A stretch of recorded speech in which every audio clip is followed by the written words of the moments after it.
Stretch करना है।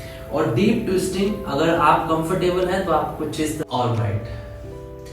So today I will teach you again how to increase your hip and forward bending including your hamstring stretching। तो आज का जो हमारा टॉपिक है वो रहेगा आपका विश्वामित्रासन के ऊपर। किसके ऊपर रहेगा?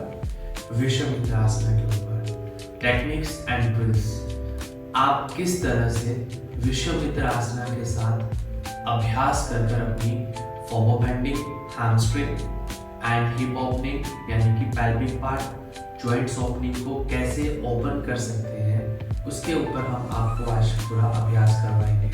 तो सबसे पहले आपको क्या करना है, यूज योर चेयर। आपको चेयर यूज करना है विथ 2 वेरिएशंस।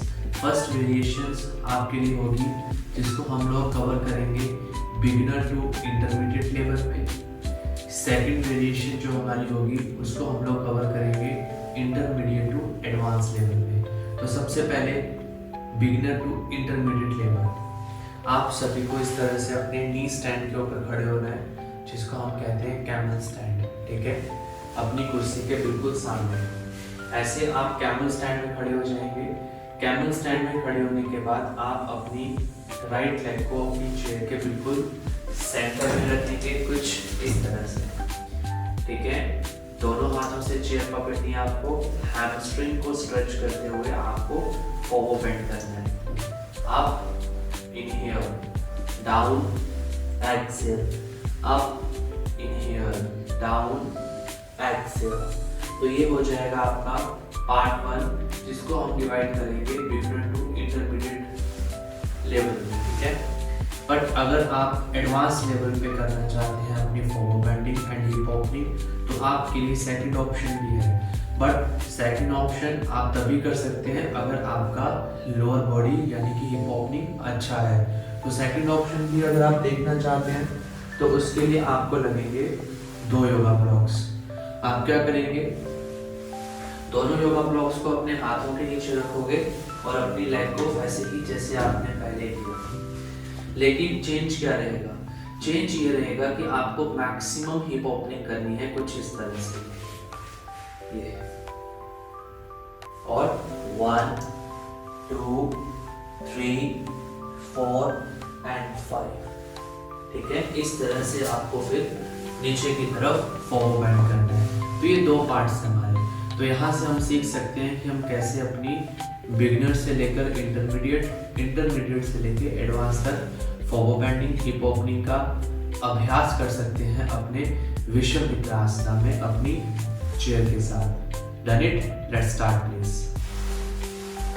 पार्ट नंबर 2, जैसे अभी आपने देखा कि पार्ट नंबर 1 में हमने फ्रंट हिप ओपनिंग के साथ साथ फ्रंट फॉरवर्ड बेंडिंग का अभ्यास किया।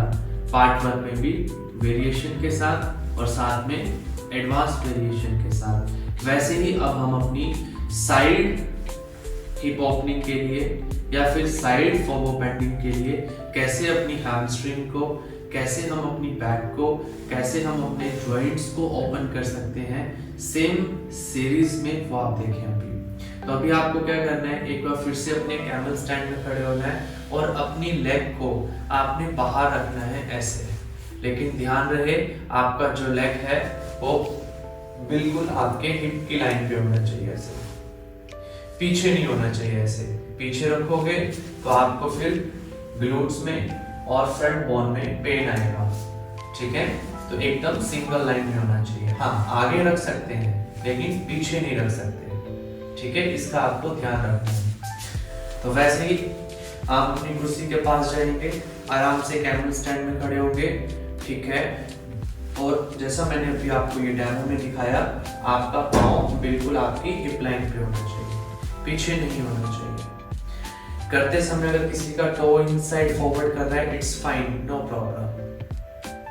ठीक है, ये कोई बड़ी बात माने प्रॉब्लम नहीं है। आप इनसाइड रोटेट कर सकता है, कमर सीधी रखनी है। ऑप्शन नंबर 1 आपको यहाँ पे क्या मिलता है, आप अपना पैर पकड़ कर भी कर सकते हो, आप चेयर को पकड़ कर भी कर सकते हो, आप अपनी चेयर की पाइप या फिर लेग को पकड़ के भी कर सकते हो। करना क्या है, साइड बेंड करना है ऐसे 1 2 3 and 4।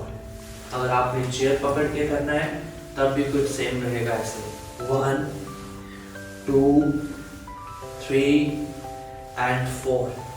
ऑलराइट, अगर किसी नंबर का बैलेंस कंट्रोल नहीं हो रहा है, बैलेंस कंट्रोल मतलब अगर वो बार बार आगे की तरफ इस तरह से गिर जा रहा है, तो आप एक काम कर सकते हैं, आप एक ब्लॉक लेंगे, इस ब्लॉक को आपने अपने पोस्चर के सामने रखना है ऐसे, इस तरह से। इससे आपका बैलेंस खराब नहीं होगा, आपको करने में परेशानी नहीं होगी और आप इसको अच्छे से कर पाएंगे। 1 2 and 3 इस तरह से, ठीक है। अगर किसी का बैलेंस कंट्रोल नहीं हो रहा है तो उस सिचुएशन में आप ब्लॉक्स ऑप्शन के साथ जा सकते हैं, नहीं तो पैर पकड़ना है या चेयर को ग्रिप करना है या पाइप को करना है या चेयर की लेग को ग्रिप करना है। इससे लेंथ अच्छी मिलती है, side twisting, side bending, side hip opening अच्छी होगी। लेकिन बैलेंस कंट्रोल ना हो तो ब्लॉक जरूर ऐड करें बीच में। Done it. Step number 3। अब स्टेप नंबर 3 में हम सीखेंगे कि किस तरह से हम अपनी जॉइंट ओपनिंग को और ज्यादा अच्छा फ्लेक्सिबल बना सकते हैं सेम टेक्निक के साथ, ठीक है। तो इसमें आपको क्या करना होगा, सेम अलाइनमेंट जो आपने अभी परफॉर्म किया, सेम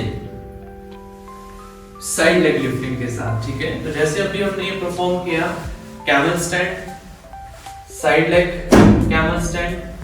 अब आपको क्या करना है, दोनों हाथ सामने रखने हैं अपने बॉडी के सामने, ये इस तरह से, ठीक है। लेकिन आपको यहाँ पे मैक्सिमम हिप ओपनिंग करनी पड़ेगी, मतलब ये जो नीचे वाला घुटना है इसको आप बाहर निकालोगे मैक्सिमम। आप जितना इसको बाहर निकालेंगे उतना अच्छा होगा आपकी हिप ओपनिंग के लिए। ऑलराइट, दोनों हाथ सामने रखने हैं, कोशिश करनी है फोर आर्म के ऊपर करने का। पहले वन एल्बो बेंड किया, फिर दूसरा एल्बो बेंड किया, इंटरलॉक योर पाम्स, आगे पीछे, 1 2 3 4 and 5 इस तरह से करने से आपकी चोकिंग, जो जॉइंट्स मसल्स की चोकिंग है, आपकी जॉइंट मसल्स की मोबिलिटी को आप बहुत अच्छा इंप्रूव कर सकते हैं। जैसे आपकी side hip opening, front hip opening, front forward bending, side forward bending काफी अच्छी हो जाएगी। डन इट, सबको क्लियर हुआ, ठीक है। चलिए टेक योर पोजीशन, सभी अपनी अपनी पोजीशन में आ जाए, चेक करें अपनी अलाइनमेंट और